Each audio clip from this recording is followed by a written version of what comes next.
Welcome everybody to another episode of Electro Live. As you know, this show kind of exists in order to pay homage not only to up and coming new artists, but also veterans and legends in the world of electro, in hip hop music. Two of my favorite things right now. Tonight we have a really special guest. We have 95 North. They're the writing and production duo made up of Doug Smith and Richard Payton. I know these folks personally from way back in the day. They're really talented artists, DJs, keyboard player Richard Payton. They actually began pursuing their love for house music back in the early 90s by writing songs and working on tracks in the basement, I guess, of Richard's DC home back in the early 90s. What's the story? How did you guys link up? Well, basically, previous to Doug, me working with Doug, actually, Doug DJ'd at UVA. He was a few years behind me, and but I remember seeing him at parties, DJing, and actually, I taped him once off the radio. He had a mix show in Charlottesville, and I taped. Little did I know at the time I was taping him that one day we'd be working together and then doing the things we have done, in our careers. But I was part of a rap group. Two frat brothers of mine asked me to come along and help them with some music tracks. At that point, I had my first release out on Studio Records in 1987. So they asked me to do some tracks. I just had a little 4-track cassette player, a Mirage sampling keyboard made by Sonic, and we were working on that. And then we needed a DJ. The first DJ that we had a few legal issues, so he was out of the group, and we recruited Doug to come in. And we were working together. We had a few near misses, sort of, with trying to get on board and getting a deal and whatnot. But after a few years, we decided, and I'd be remiss to say it was Kevin Super, my frat brother, who put us all together. This guy, he was our manager and the lead rapper, and some kind of way he was able to get us gigs. We even shot a video. We performed several shows. We opened for Chub Rock. I won't get into that. That kind of went a little bit sideways. But so we had a little bit of inroads, but it didn't quite pan out. And so we decided in summer of '91 to kind of go our separate ways with regard to that. But at that point, I bought a what's this keyboard? The Sonic EPS 16 Plus. So it had a full sequencer in it, 8 tracks, can sample, you had sounds like a load and whatnot. And I came up with a house track. And I let Doug hear it, and he liked it. And he said, "Hey, I think I can write something to this." And he wrote Shattered Love, which was the first record that we got signed. So we were looking for a vocalist, and we auditioned a few people, and we finally made the demo, gave it to several people. We kind of came close with one label, but the contract was very lopsided, and so we were still holding off. And then we got a call from Strictly Rhythm, thanks to Jeffrey C., DJ here in the DC area. I had given him a copy, and he let Strictly Rhythm hear it over the phone. Actually, the promotions person, Barry G., who then let George Morel hear it. And bottom line is they wanted to sign the record. So that led to things, and that's how Doug and I pretty much got started. That's major. So just to kind of back up a little bit. So this is like the early 90s, and you guys were in the hip hop music, or I guess, Richard, you were really into the hip hop music with your group and everything. And Doug, I'd say a little bit more reverse, because Doug, you can tell your story about your hip hop background and show you. Yeah, let's know about that. I'm from the tri-state, so I grew up in New Jersey, and grew up at a time where hip hop was emerging, and so I used to listen to Mr. Magic before he moved to WBLS on WHBI. So I was a big hip hop head, and when I came to UVA, started DJing there, played mostly hip hop, and then really discovered house, I would say around 85, 86. One of my good friends, Bruce Berry, also from New Jersey, introduced me to it. And the funny thing is that at the time there were only a few house tracks, so most of the DJs that were playing house were still playing stuff from the late 70s, early 80s. A lot of disco and things like that. So my first time at a house club, I was just hearing stuff that I used to hear on the radio but didn't appreciate. So I started to develop my appreciation for house around 85, 86, started playing at parties at UVA. And after I graduated, I came home to New Jersey, in New York. And so I connected with Richard through our friend Kevin when I moved to Richmond in 89 to go to graduate school. They asked me at that time, I'm here, they're up the road in Maryland. I think Sue was in Norfolk. Yeah. And they said, hey, would you be interested in being the DJ for our rap group? I'm like, sure, why not? I don't have anything else to do, right? I'm in school, it's school, and that's it. So that's how I got connected with them, doing, scratches on their tracks and writing an occasional rap and doing a little bit of production, because, Rich showed me how to do some of that. And like Rich said, when we all when it fizzled out in 91, we all agreed to go our separate ways. Rich, just through, obviously being connected with Rich and working with him in that period of like a couple of years, we both were into house music at the same time. So we were doing hip hop, but we were both into house, listening to house music. So when we broke up, Rich said, hey, I got this track, check it out. I listened to it.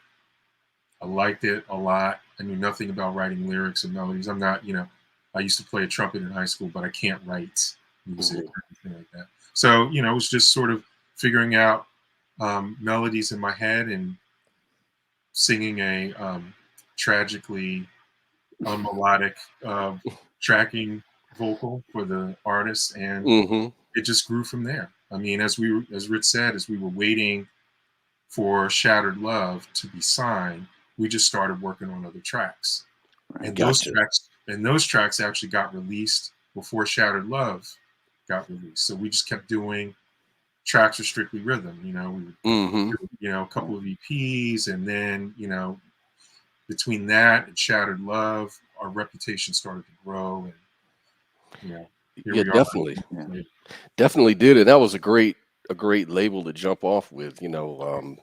Strictly Rhythm. I think they kind of they became a label, I guess, in the late 80s, like 89, something like that. And they had a string of hits, a lot of people on that label are really like some of the founding, house music hits that we can all look at, and you guys being part of that is really huge and major.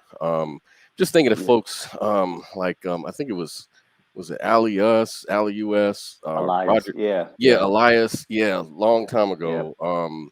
Roger Sanchez, Reel to Reel. I remember they when at the time we came along, because you're right, was it, Doug, like 89 or 90 when they started, but by 92 they were definitely like the major player in house music. I mean, basically like the major house label. And we were fortunate enough to have our first collaboration get signed by one of the biggest labels in house music.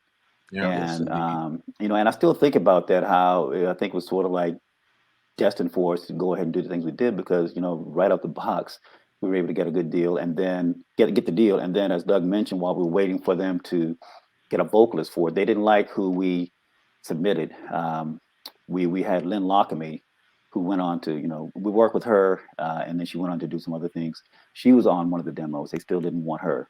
But while we were waiting, I had another track that I started, and then let Doug hear it, and then he came with the sample for it, and then with more collaboration. As Doug mentioned, he didn't know how to use the keyboard and whatnot, so I started showing him, and then he ended up buying the ASR 10, a keyboard version of the ASR 10. So now he's able to go ahead and start programming tracks, and so then he'd work up something, and then let me hear it, and then I'd either add something, and basically our formula was that I would come up with something, or he would come up with something, and we'd listen to it, and then each other would fill in whatever was missing. And sometimes the track would be pretty much complete, and the only thing the other one would do is like, yep, sounds good, let's go with it.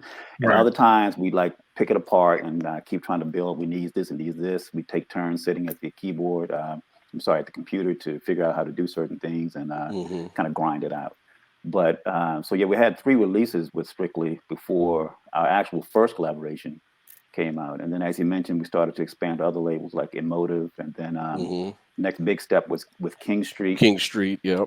Right, with the song "Hold On" that we did, which went on to do pretty good, and Louis Vega did a remix of it. So we're really feeling pretty good. And in fact, I still remember being at work when we got I think the test pressings for our first record, and I saw our name on the little label copy there, and our thank yous on it, and it's on Strictly Rhythm. I called Doug up like, "Man, you won't believe, you got to see this, you got to see this," and because it was just a major big step forward, and then things just started.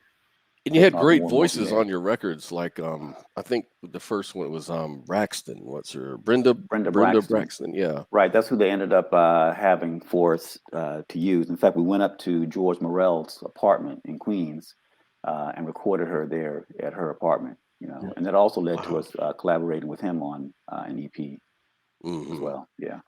Right. So.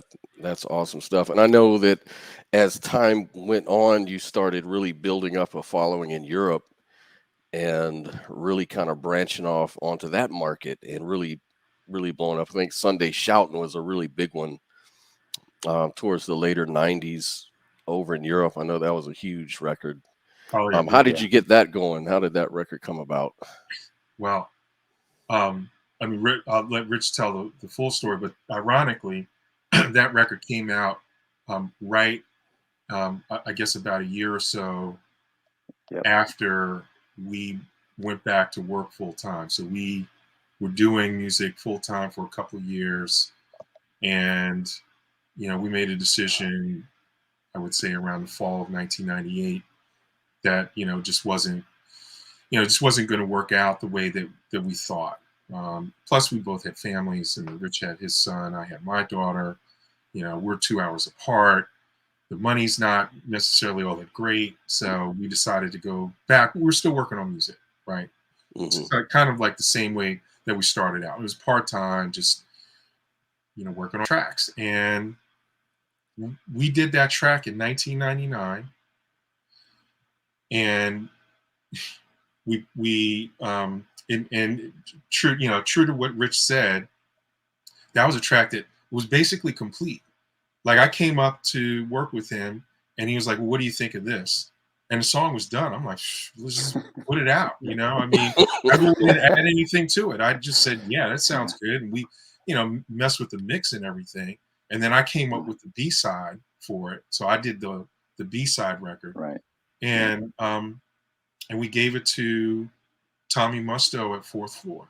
We were just thinking, hey, it's another EP. The funny thing is that I was still playing at Red at the time, Washington, D.C. club.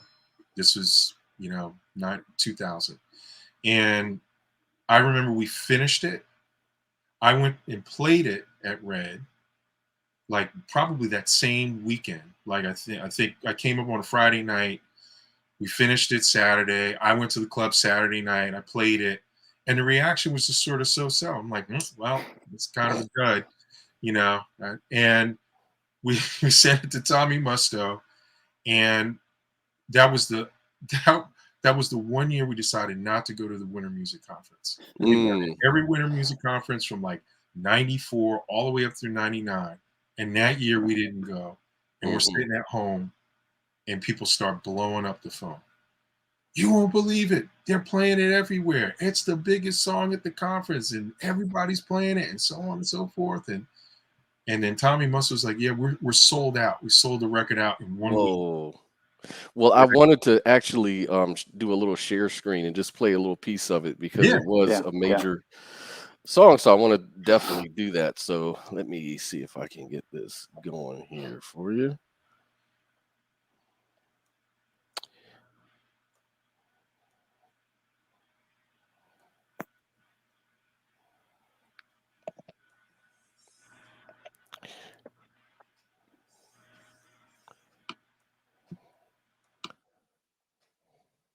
See if you guys are able to hear this. If not, I'll dub it in later. You guys able to hear that or no? I can't hear it. No. Okay. Okay, forget about that. I will put it up here and play it when I edit this whole thing. But No problem. You know, and the funny thing about that record is, right, I think the release or two before that, Doug and I did a vocal record called Unbelievable with the artist mhm, Hedda Rose. And we, you know, it was like a fully orchestrated record. You know, we had the violins, the strings, the keyboards. mhm, We had her doing background vocals to complement things, you know, fully arranged. All of these hours, it did okay. Sunday Shoutin', like Doug said, for some reason I pulled out this Brick Greatest Hits CD and it had Living from the Mind on it. And I listened to it. I was like, all right, let me just loop that bass line up. And then I put the beat behind it and then, you know, some other basics and kind of had an arrangement, you know. And then, as Doug said, he came up. And so we worked on getting it, you know, arranged. And then I had one other little secret sauce thing I added, which was I had this old gospel tape from high school and was listening mm, through that and just had it running in the background while the track played. I heard a little bit, and that's where you hear those vocals coming from. But mhm. basically, I mean, we probably total 8 hours at the most, If if that, that many, if right? that. Wow. I mean, And that song went up and sold more than anything we had, you know, put out before. And it got so big, as Doug mentioned, that then Defective came around and said they wanted to license it and put it out even more. And to be honest, that's not one of my favorite tracks that we've done. I mean, I like it. I love the reaction when I see it being played out. People play Mhm. it, but it's not necessarily one of my favorites. But my biggest regret is that Doug and I didn't say to Tommy, mark the artist as 95 North. We picked an Right. alias like we normally do, Yep. you know, and he probably would have cooperated and said, you know what, I'm not going to ask for anything. I'll let you go and use your name on this one, you know, for a Mhm. one-off deal. And because that was the biggest record we had, could have really put our name out even more. A Capitalized on lot of that. people don't Yeah. even know Johnny Corporate is us. but Yeah. Right. I called So, know. ourselves, we That's called ourselves Johnny Corporate because we were both working full time. right, So we had gone right back to the jobs after right, being full-time in music 2 years back yeah. in corporate America. And right, so we did it as a kind of a little dig back at our situation. And, yeah. It just shows you. You never know. It's like the magic of the moment. And in music is so subjective that you don't know really You what's don't. going to hit with people and You what's don't. not. You Sometimes, you don't. yeah, know. If you did, you'd be a trillionaire, you know, yeah. but Mhm. nobody knows all. And I still remember this quote. I've said it many times before that I heard from Jimmy Jam is that every good record isn't a hit record and every hit record isn't a good record. Hmm. So Mhm. all you can do is just concentrate on making good records. And then the rest is out of your hands. You just got to hope, you know, for the best. Absolutely. Well, you guys have a great formula. I know that with the live stuff, like the other thing I want to talk about is your residency there at Reds, Doug. I mean, I love that club. Like back in the '90s, I used to go there, you know, with my buddies, and we used to watch you spin, and we used to have a really good time, really good music. But the way that you guys did your thing, you know, Doug would be spinning, and you would be playing keyboards live. I mean, that was really cool. I know a lot of folks do that these days. You'll see a lot of electronic music artists with their synths and things like that out and making a big show of it. But you guys were kind of doing something like that way before. Like I know that you were the first ones, like house, you know, group I would see production group out there doing it live like that. That was pretty Mhm. awesome. Yeah. Um, Yeah. how did you come up with that idea?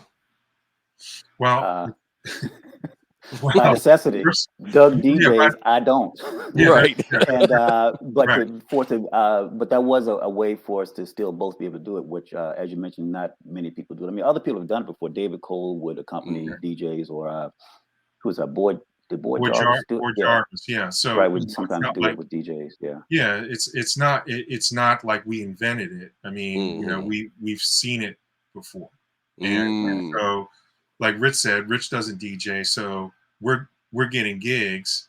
Rich has one of two choices. You could sit there in the back and pump his hand, while Mhm. or he could try to, Yeah. True. participate. And so Yeah.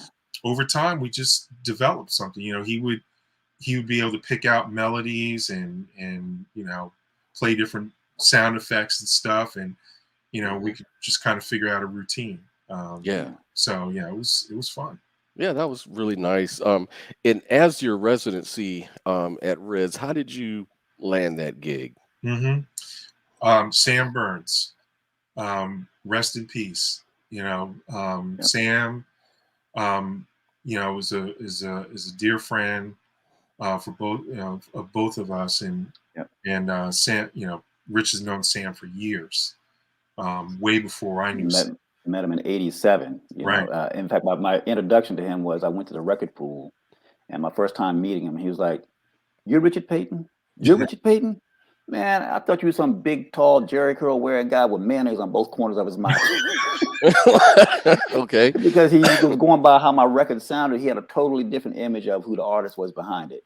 But Yeah. after that, and I started following him around to all the clubs around DC, and he was always supportive of music. I'd let him hear stuff I was trying to work on. In fact, he and I kind of collaborated a few times, but couldn't quite gel, and I didn't quite get anything. But he still supported us, and once Doug and I started working together, same thing. So Yeah, Mhm. he and so we, you know, we weren't playing anywhere. I mean, I was playing in Richmond, right? A few spots in Richmond, the bus stop, and you know, Mhm. playing with our but mutual friends. we weren't playing anywhere domestically, but we had started going overseas at that point. Yeah, Mm. yeah, Yeah, exactly, yeah, right. right. So we weren't playing anywhere domestically other than, you know, as Scott knows, in Richmond at the bus stop, the Flood Zone, Mhm. and a few other places, the Metro, and you know, we started going overseas, as Richard said, in 1995, and I don't know exactly how, you know, how things went down, but what I recall is Sam inviting us to play at Red in the summer of 1996, Mhm. and so we were like, sure, why not? Never heard of Red, had never been there before, right? We go there to play. Rich is playing keyboards. I'm DJing, and it was a good night that was made even better by the fact that we also debuted Who's Who on Henry Mhm. Street, you know, Mhm. and it blew up that night. I mean, people went crazy Mhm. track. And then DJ Spen started playing it on radio, on his radio mix show. And I think it was just a combination of us doing a reasonably good job in that record that, you know, Fareed, the owner, said, hey, I'm looking for a resident to, you know, play every other week. Would you be interested? Mhm. And I was like, how could I say no? I mean, That's awesome. it's an amazing spot. Mhm. And, you know, originally I was alternating with DJ Spen. He was the other Saturday DJ. And Sam was always on Sundays. And then Spen, you know, obviously blew up and didn't have time for it anymore. So then it was me and DJ OG and DJ Pope that was alternating on Saturdays for many, many years. But yeah, that's how it happened. Wow.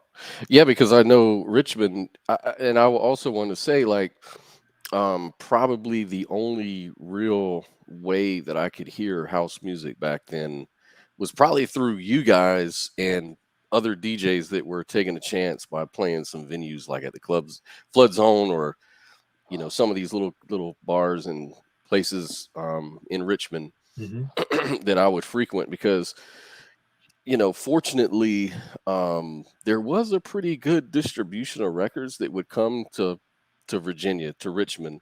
I was just speaking to Jaquan about this the other day. He's like a hip hop historian and guy that I kind of knew in Richmond who was really into rap and hip hop culture and stuff like that. And I was coming to Richmond when I was in high school, so I was coming from Florida and moving there, and it was a totally different sort of vibe and a different scene. In Florida, we could only get like the main records that were coming out at the time, like Planet Rock and stuff like that, some of the major Tommy Boy records or what have you. But when I came to Richmond, and my father told me this, he said, I work with people who tell me that, the music that you're into, you're gonna hear a lot of that in Richmond. They have a lot of that in Richmond. I'm like, really? Like, yeah, like you're gonna hear records that you didn't hear in Florida. Like, okay. And sure enough, I could get all these different rap records that I couldn't see in Florida. Like this, I was introduced to a lot of things and house music. Like, and it just seemed like I could test the water and I could grow a love for a lot of hip hop and a lot of house music. And that's kind of how I got into that, just by being exposed to it. But for the most part, Richmond really wasn't into the house thing so much as they probably were with the urban music. Yeah. But with the house music, it was mainly, sort of just grinding through the record store, getting wax and stuff like that, and just collecting it and playing it.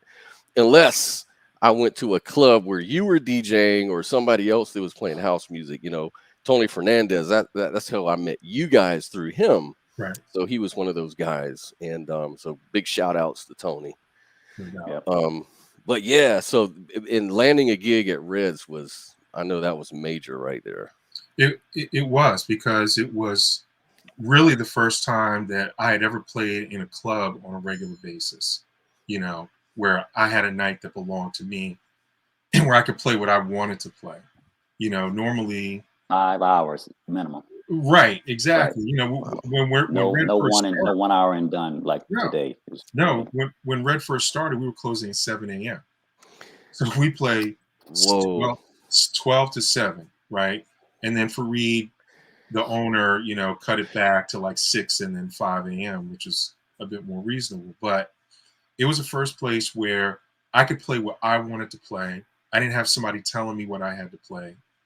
And I had the freedom to do whatever I wanted. I mean, for Reed, clearly he wanted me to stick to dance music.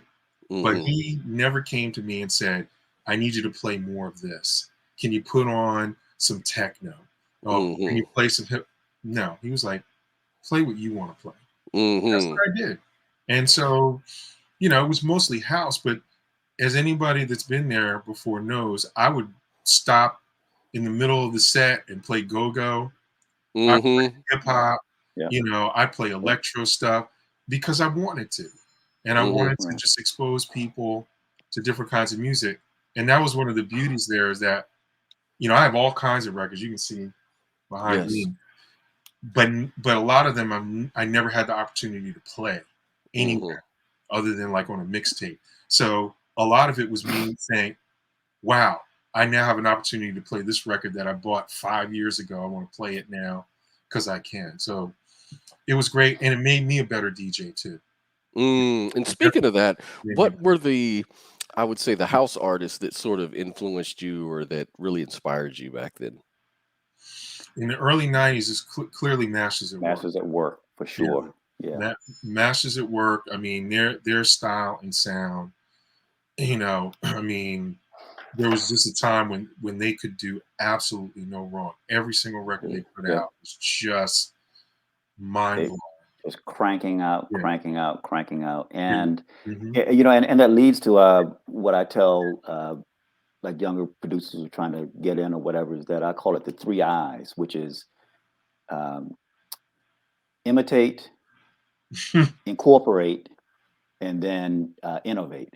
So in other words, starting off, we would pick their records apart and then kind of like try to basically imitate it. Now, naturally, we're not them, so it's not going to sound like them. So then it is going to sort of sound different, But basically, you have to break it down to learn what works, what doesn't work. How do you arrange it? I would count how many bars they would have before they would let the vocals come in, the middle section, the outros, bringing parts in and out, the rhythms, all that kind of thing. So that, in other words, you have to know the language in order to speak a language. So, and then you can use that language to express yourself in other ways. So, picking it apart, and we'd sit at the keyboard kind of like, is that kind of like Kenny would do? A little bit at first. But then after we learned, how to speak the language sort of, then we would start to like kind of just incorporate maybe things they did, but also other people. And, and I was also into hip hop too. I didn't DJ, but I mean, I bought plenty of records. And so we would maybe take like a hip hop drum loop and have it kind of running under the house beat or sound effects or stabs or whatever from hip hop records and whatnot, and put that in. And then Doug and I were big funk fans. So have that incorporated into the sound, and just pulling from different areas and different genres, and plugging it in. And then slowly it becomes our sound. And then moving to the third eye, which is innovate. So then we started going out on a limb on some of our songs, like the song we did called the Offbeat Track. It's not a 4/4 record, What are some of the other ones kind of we did, Doug, that weren't really conforming? What am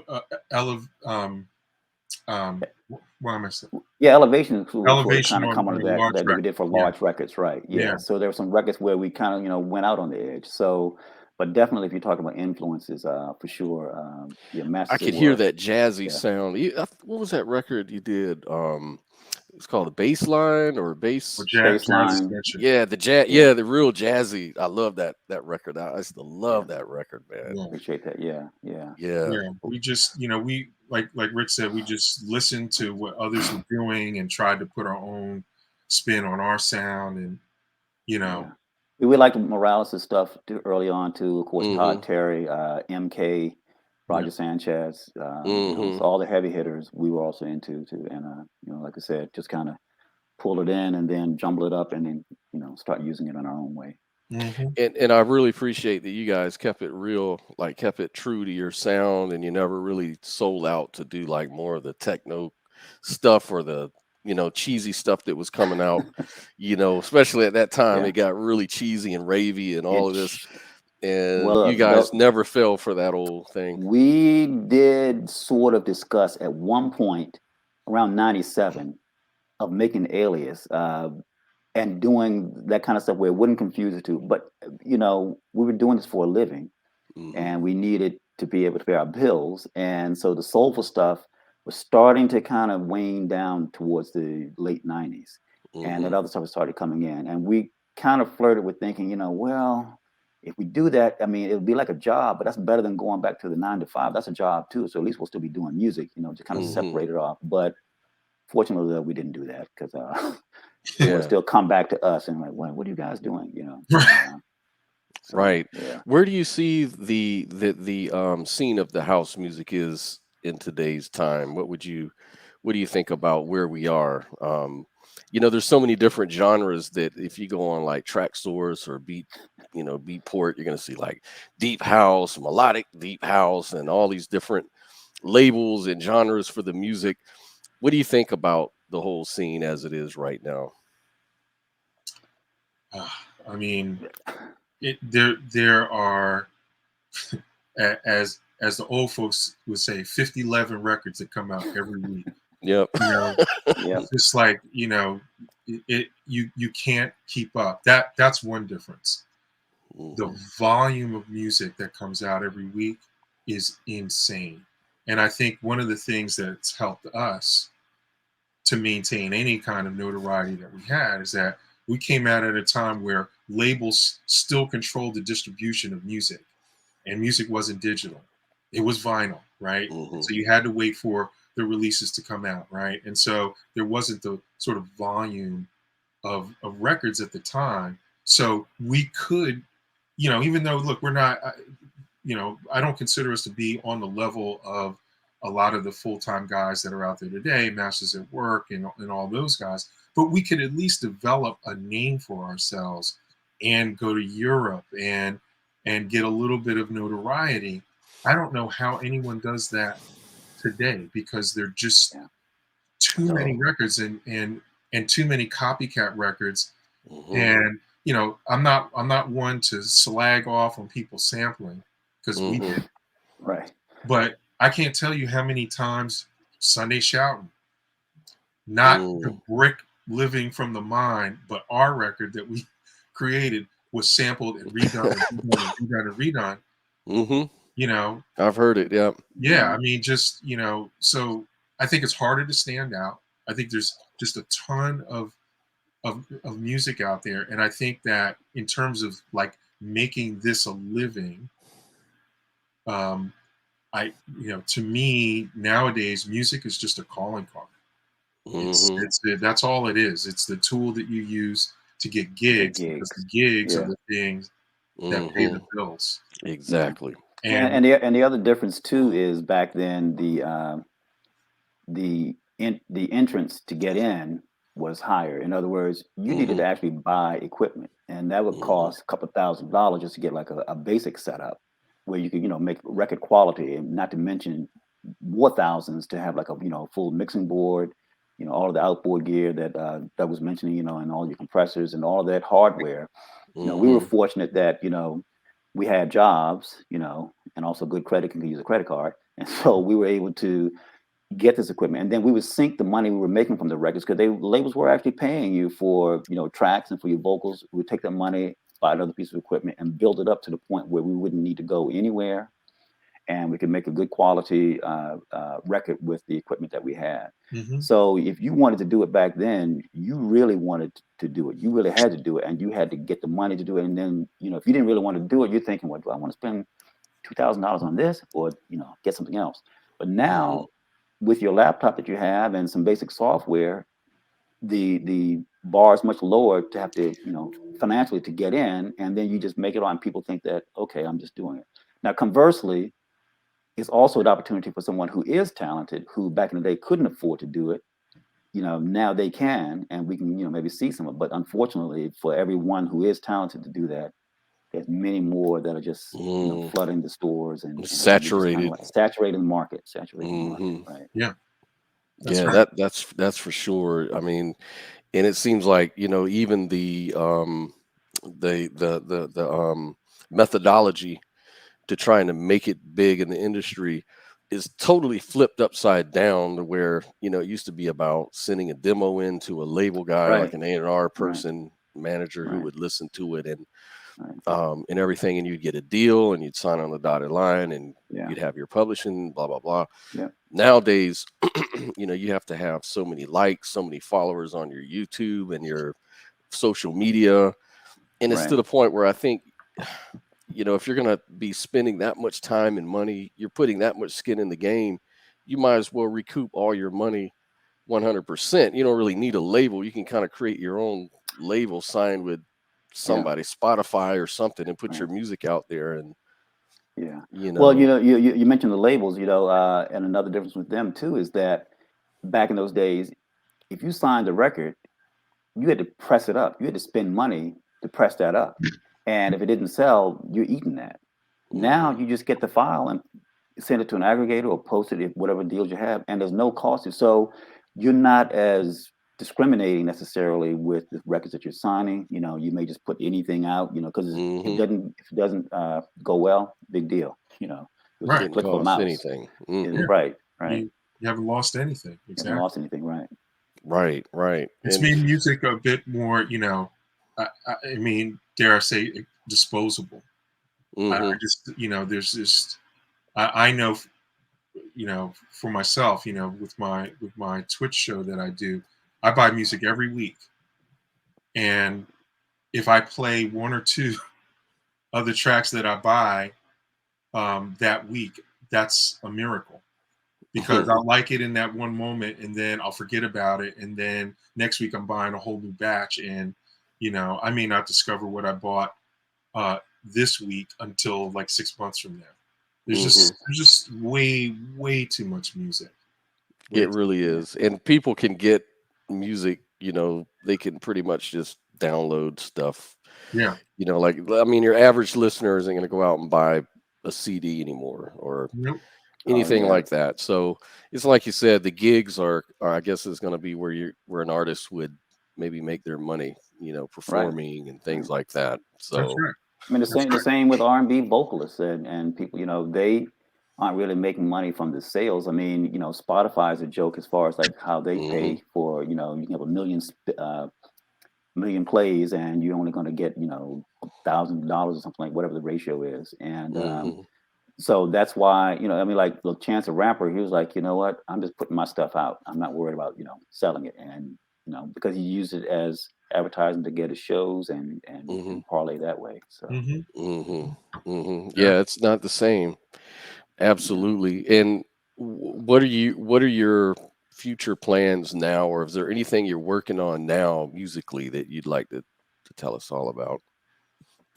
Well, I've been go ahead, Doug. Yeah, go ahead. No, you start. Well, so I you know, Doug and I, we last we pretty much kind of like, you know, shut down shop more or less around 2000. Was it 2 or 3 when you went back to law school? 2003. 2003. 20 years ago. And so I put out one more record, 2005 on King Street, one more in 2006 on Large, and then I just stopped.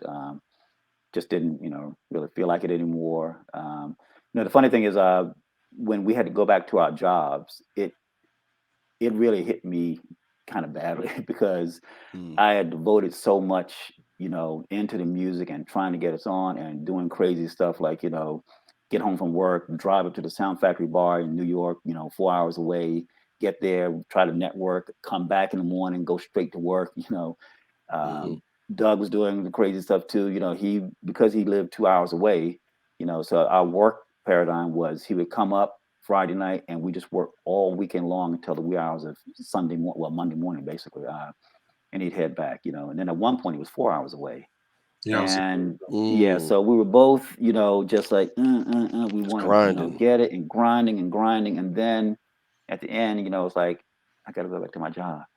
And I Mm. just kind of shut down sort of a little bit. Doug and I did still, you know, Sunday Shoutin was one of the records. We still did a few more records, but by 2002 or so, it was kind of like, nah, you know. And so I put out a couple of other records and then just didn't do anything. And then Doug and I hooked up, was it 2011 or so, with that remix we did for Ken.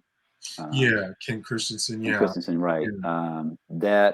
And I did one remix for Pope, but wasn't really doing anything. And then around later 2011 or so, I started seeing these comments on Facebook, people reaching out to me saying, you know, we loved your music. What are you doing now? One guy said, you know, my life helped change my life. You know, I Mm-hmm. saw another post for this record we did called Mind Together. And this guy said this record, you know, came along at a dark time in my life, helped save me, that kind of thing. So I'm thinking, Mm-hmm. we did reach people, you know, because back when Mm-hmm. we were coming up in the 90s, you know, we had like a few chat boards, you know, but it wasn't like the web like it is now, you know. It wasn't like I could go out on YouTube and see our stuff posted all over the place and what people were saying. So it kind of inspired me to start back up. So 2012 I started doing some things, just putting out, you know, a couple records a year on my own. And 2019, I had quite a few out, but 2020 came along, so that kind of slowed things down. Mm-hmm. 2021 work, it's just been was kind of whatever. But and the whole time I kept trying to pull Doug back in, but he Mm-hmm. had, you know, a whole bunch of stuff in life that he was handling and everything too. And but tell him about you started up again now. No, no. We were talking about that right before we started the interview, and you know, chalk it up to the pandemic. I mean, but for the pandemic, I'm not sure that I'd be DJing right now or making any kind of music. And it's, you know, that's the thing that sort of, you know, reignited my passion. Because like Rich, you know, when I went to law school, that was the end for me. Mm-hmm. I did absolutely no music. I cut myself off from message boards. I disconnected from all of my DJ friends. I was singularly focused on finishing my law school curriculum.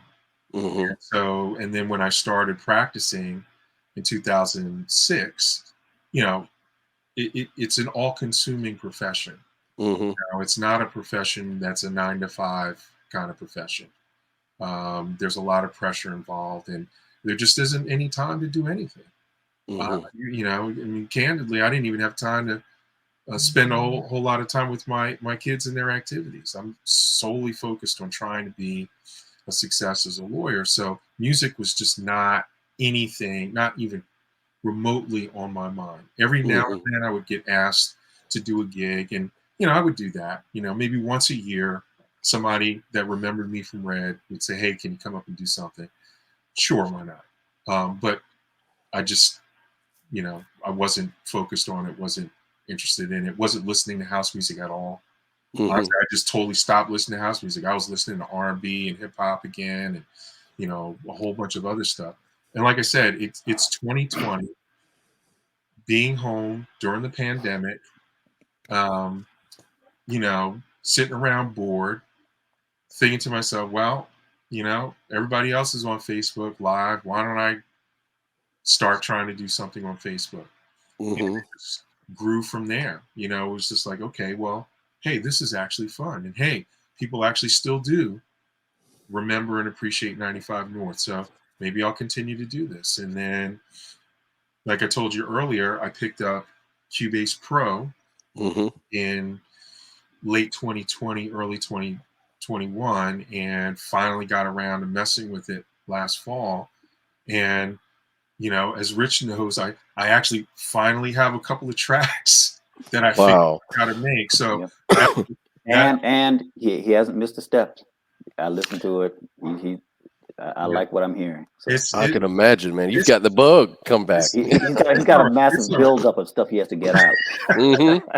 It's all right, but you know, it's you know, so I think it's that, and then also too. I mean, I you know, with the DJing thing,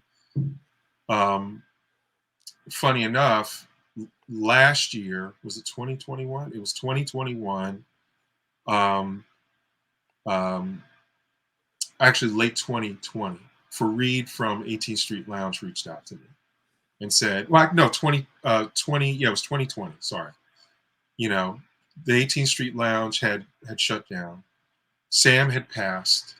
So we're coming up on 2 years that Sam has been gone. And, you know, he reached out to me because he said, hey, I want to do a Sam tribute, and I want you to play the Sam tribute in 2020. Little did we know that the pandemic was going to make that impossible. We thought that the shutdown was going to be a month. You know, we extended.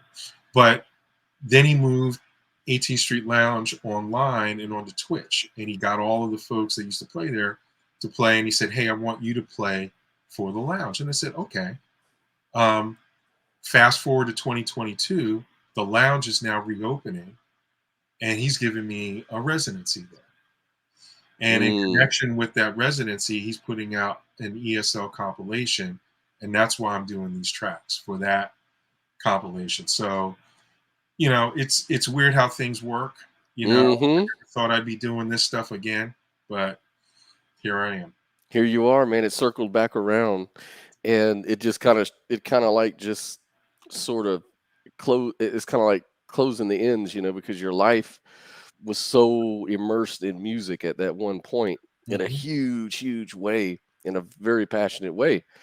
And then you kind of wandered off. Life happens, you know, you've got family, you've got to think about your professional careers. And that's normally what happens with folks. And, you know, that's kind of one of the reasons that it just kind of dawned on me to start doing this little podcast. We're going to see what happens with this thing, this little project. But I'm doing interviews, you know, I'm recording interviews with even some of the West Coast artists from way back in the day that did electro or dance music. And they're telling me the same thing, kind of like you are, like, you know, we just wonder, you know, did we really impact anybody? Like, this was back in the 80s, and then we're not really doing, you know, like we were thinking like what, and it's like I'm telling them, actually you did. You know, all this stuff is like part of what shapes our childhood and who we are, who we come to be, not just as a music artist on my end, but even just normal people. And yeah, you touch lives. You may not even know it. Maybe you didn't make a lot of money or feel like you got the respect you really deserve, but I think you kind of did, and you just don't know it. I know that's the case with you guys, you know, because you guys come up with some really solid classic house music, you know, that I would call anthems. Even the one you did, we didn't talk about it, the record you did for Dennis Rodman. I remember you guys did that little project. Yeah, that was an interesting project. It was fun, and we went up to New York to Quad Studios, and the song. Well, actually, we had done the song, but then they wanted to bring Dennis Rodman onto it. Here's the proof. Right there he is. Yeah, hold it up. Right. Yep. Yep. What year was that? About 90. Beginning of 97. Beginning of 97. Yeah. Because we were working with Crystal for some songs on her. Crystal Waters. Yeah. Yep. On her third album. And so we had 2 cuts on there. One was Spin Me, and then the other one was Just a Freak. And we had actually recorded everything in my basement. I thought actually the vocals should be good enough, but they wanted us to go to a studio there in Maryland. So she re-recorded the vocals. We took all the ADATs up to Quad. Dave Sussman, the engineer, loaded it all up. And but they wanted to add Dennis Rodman on there for publicity. It was right after he had just gotten. He was in New York to talk to the commissioners. Right after, I don't know if you remember when he kicked the reporter on the sideline. After he got a rebound or something, so he's trying to get back in. And he came to the studio and was we had the parts laid out for him to rap, but then we had to like just use Crystal to punch in some of the things where he wasn't quite Well, getting it. You know? to be totally honest, we had no idea what he was going to do. It was just like, let's get Dennis Rodman on the track. We didn't know if he was going to rap, sing, do spoken word, what he was going to do. Yeah. So we had to wait for him to drink his 6-pack. Right. His manager was like, you know, because he wasn't quite on beats on some of the things. So his manager said, get him a 6-pack, get him a 6-pack. So someone went downstairs, brought it back up. That didn't really help. So that's why we listened to the words, listened to the lyrics. So that's why Crystal was doing like every other line kind of thing. You know, with it. But, was he hard to work with? Would you say? No. He was. I mean, he was a good guy. You know, easy to work with. We just had him in there and just kind of, you know, try to do what we could do. You know, yeah, and look, he's not an artist. I mean, he doesn't have any artistic talent. Right. That's so not his, he wasn't like a prima donna or anything like that, you know. Yeah. He was pretty down to earth and everything in that regard. But, yeah, he was. And we've, you know, we were thinking at the time, okay, we got the theme song to a major motion picture. You know, hopefully they're going to like, okay, the movie's going to come out, the video's going to come out, the record's going to come out. You know, it's 3-pronged attack. This is going to be it. It's going to put us up on the next level. Well, the movie came out, but they didn't have the video out yet. So they didn't have everything in sync, and it just kind of fell apart, sort of. I remember going to the movie. Right. Me and my wife, and there were 2 other people in the theater. Right. Opening weekend, yeah. And you know, we're like, yeah. Well, it's you know, you can see the name on the credits. It would have helped. It would have helped if the movie was a great movie that, you know, ended up doing like, you know, 40 million in the first weekend. That could have helped. You know, they maybe would have moved a little bit faster on getting everything else out. So that's why I tell people, I say, yeah, we did the theme song. So if you ever see it on TV, find out what time it goes off, tune in then, and then look at the credits and see us. Then you'll see me right there. Right. That's exactly right. Yeah. That's exactly right. Yeah. Awesome, but it was good. I mean, it was still a blessing just to be able to say, you know, we had a theme song for a major motion picture, and look, we still get royalties from it. So, you know. Yeah, I think you guys have had a great, you know, run, man, a great, phenomenal experience that a lot of people don't have that opportunity to have, you know, being able to release tracks and music and work together the way you have and build something that you've built and watch it flourish for the time that it was flourished. And you still have a future, you know, you still have plans and things that you're still going to do. So, man, definitely. Hats off to you guys. I'm totally appreciative of everything that we've been able to accomplish, you know. I mean, because I look at it sometimes, you know, in my professional life, sort of, that if I hadn't been doing music, where would I be now? Maybe I'd be, you know, doing something more money, higher position, whatever the case is. But no one's, you know, coming up to me saying, hey, man, you know, that project you worked on, you got it on time. Oh, man, that was great. I'm so glad you did that. You know? No one's coming up to me saying, yeah, man, the way you helped do this thing, get this, manage that budget, and we came in on the call. No one's doing that. But to see the other comments, I'd rather have that, you know. You know, you can type in, you know, Doug and I can type in our names with 95 North in Google and see a whole bunch more than I would see if we had just, you know, really concentrated totally on professional, you know. Yeah, you see the fruits of your labors back then, you know, as young. This is what I did as a young guy in the 90s. This is what I was able to accomplish to where now, like you said, you can pull it right up on the internet. It's going nowhere. It'll always be there. So there's a bit of you know, immortality there. In a sense, it'll be around a lot longer than anything, you know, I've done in the corporate world. That's right. And I do believe that you've touched a lot of people's lives. I think that that's what music does. It you know, it appeals to people's emotions. And you know, if people are going through a hard time in life and you make a record that was uplifting, I mean, that's price. You can't put a price tag on that, guys. You're right. That's right. That's exactly. But man, look, I want to respect your time. It's been a really honor to sit down and speak to you guys. And it's been years since we've talked in person. I mean, I don't even remember what year that was. It must have been back in the 90s, I guess. It was before I went to law school. Yeah, it was. 2003. Yeah. 20 years. I was in Richmond in 2015, but I couldn't catch up with you guys. I caught up with Tony. Yeah. And I think you were really busy or not even in town at that point. But probably at work. Yeah, probably. So I wanted to meet, doing something I with the wanted to UVA come back alumni. and see everybody, and I miss you guys, miss everybody in Richmond. I'll probably go back home sometime this year, maybe this summer. We'll see. But hopefully I'll be able to link up with you guys, man. That would be great. That'd be good. That'd be good. Absolutely. Well, look, guys, until next time, you guys be good. Hopefully you enjoyed hearing about 95 North and learn who they are and what's going on. And until next week, we'll see you later.